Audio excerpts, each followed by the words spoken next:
Hey everybody, and welcome back to another One of Everything Wednesdays replacement series, or One of Everything Wednesdays MrBevers edition. We're back again with 10 random booster packs that I have that are just on my shelf, basically. So here we are. If you're unfamiliar with the series, we used to go around to LGSs in and around the area and buy one of every pack that they had available at the time. And then we would open them up and add them anything worth $1 or more to the patron pile. And it was really fun. It was a lot of fun. The pandemic kind of put a hold on that kind of methodology.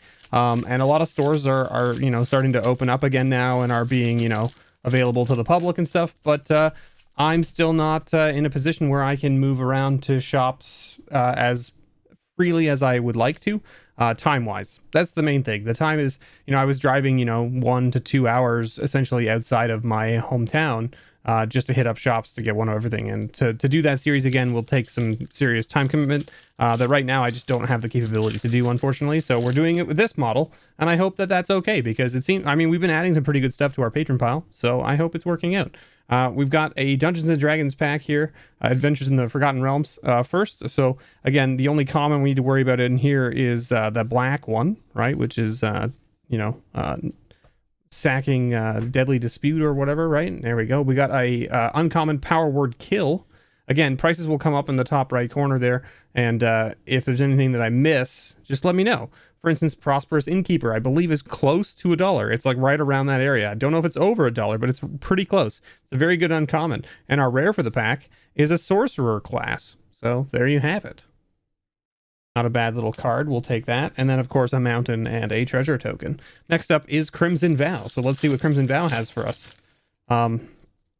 Again, I don't believe there's any commons or uncommons in here that we need to be worried about too much, but we'll double check, of course. I don't think so. Nope, doesn't look like it. Binding Geist there is our first flip card. We got a Showcase Markov Waltzer. This card did a lot of work for me in Limited during that set's release. We got Arm the Cathars. And then we got a Child of the Pack, which sees a lot of play in werewolves these days. And, of course, that flips into the Savage Packmate. And then our rare for the pack is a Howling Moon, which is a little enchantment that says at the beginning of your combat on your turn, target wolf or werewolf you control gets +2/+2 until end of turn. Whenever an opponent casts their second spell each turn, create a 2/2 green wolf token. Very cool little card. We got a nice little mountain, full art mountain, and we did get a foil. We got a foil Sorin the Mirthless. Okay, cool. Who doesn't like a foil planeswalker? I think that's okay. That seems all right by us. We will definitely be adding that to the patron pile, won't we? Of course we will. We've got a nice new Capenna pack here. Let's get in. Let's see what we find. Again, new Capenna I don't think has any commons or uncommons for us. It does have some cool showcase stuff, like this is a Skyscraper Racer's Rig. And then, of course, nothing else there. And then in the uncommons, I believe we have an offer you couldn't refuse and things like that. So let's see what we got here. We got Psychic Pickpocket, a Riveter's Requisitioner, Rafine's Silencer, and our rare for the pack. Oh, another mythic. Here we go. Titan of Industry. A big old building that's been turned into an elemental golem or whatever you want to call it. This is a great card too. A little 7/7 that comes in and does a number of things. We got a nice mountain and a treasure token there. So yeah, so far we've hit some pretty good stuff to add to the patron pile. We've got another Dungeons and Dragons pack, but this time it's Battle for Baldur's Gate Commander Legends 2, basically. Which, most people were like, it shouldn't have been a Commander Legends set. It happens, right? It happens. We got an island there. We got an Ellen Heartbreeze and a Marble Diamond in the showcase. And then we got and that's what, an uncommon and a common there. Yeah, there you go. So uncommon, common. We've got commons here. Band Together is pretty good. We only got 3 commons there. It's not too shabby. We got a Fireball, a Thunder Wave, a Cloud Kill. We got a Wild Magic Surge. And then we've got a Amber Gristle O'Maul, which is a 3/3, one of the background commanders. And then we've got our background for the pack, which is a Flaming Fist. And then, ooh, well, how about a Etched Mythic foil?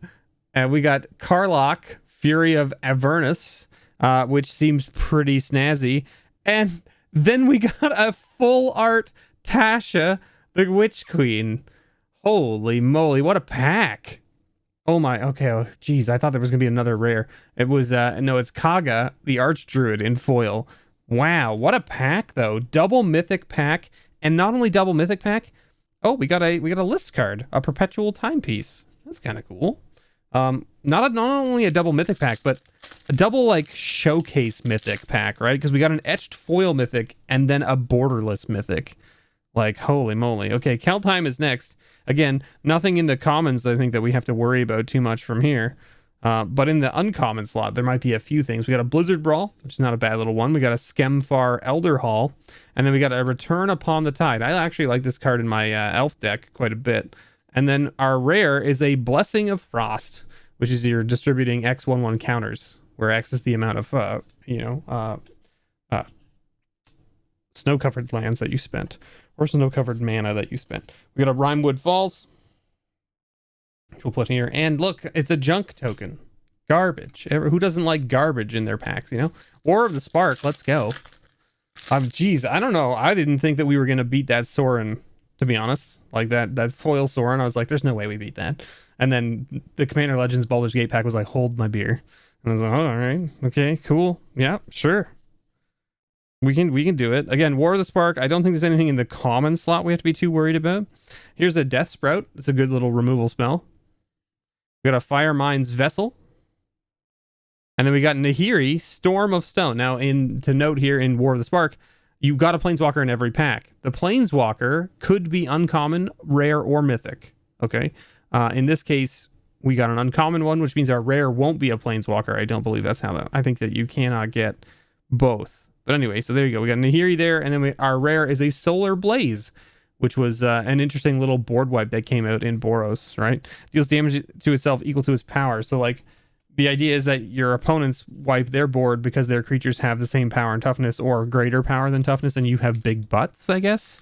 But, like, Boros is not normally known for, like, just doing a bunch of big butt things. Boros is normally known for having more power than toughness most of the time. So it was kind of like a weird fit, I think, in this set. I don't know. Maybe that was just me.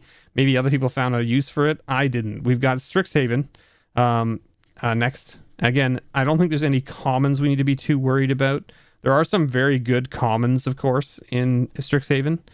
We got an uncommon lesson here. Start from scratch, followed by Mentor's Guidance, followed by Rutha, Mercurial Artist, and then our rare is a dramatic finale, and you all got to see the Mystical Archive card, which is actually pretty good. We got a dramatic finale, which is a great little. I actually quite like this enchantment as well. But we got an Inquisition of Kozilek as the Mystical Archive card, which is a pretty nice little one there too. So we'll put that there. And look, another ad card that's got nothing on it. No token, no nothing. We got Innistrad Midnight Hunt here. Let's see what we find in here. Now again, commons and uncommons, not too many that are, over $1 or anything like that. If I do miss anything, please let me know below in the comments. We got a Blood Tithe Collector, a Flesh Taker, a Baneblade Scoundrel, and our rare is a Croaking Counterpart. The Baneblade turns into that one right there. We got a Croaking Counterpart, which is actually a little funny one, because it creates a token copy of target non-frog creature, except it's a 1/1 green frog, but it doesn't lose its abilities. So if you have like a really cool, like for instance, new Sheoldred, right? You can get a new Sheoldred that's a copy, but like it becomes a 1/1. So like the point is that if someone else has Sheoldred, you can copy it and you get a Sheoldred, but it's a 1/1 instead of a 4/5, right? Or something like that. Now remember, it also keeps it whether it's legendary or not. It doesn't say that it loses legendary or anything like that.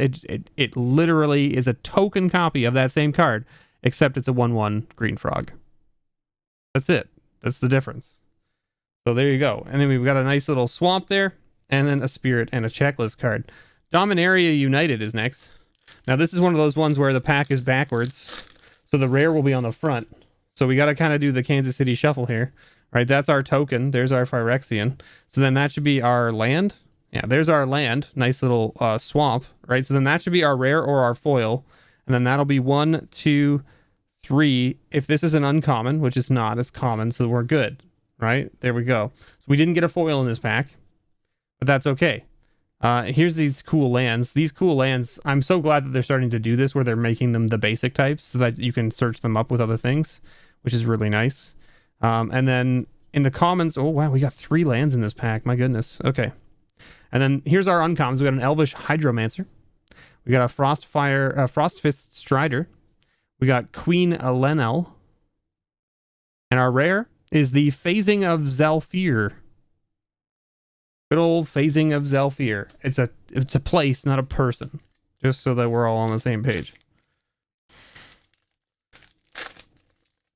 So we got Kamigawa. Now again, this is another one where it's in reverse order. So you can see here, this is the easiest way to do this Kansas City Shuffle, because look at all these cards that are on the other side of this, right? And you know that this one is our checklist card, so that's fine, right?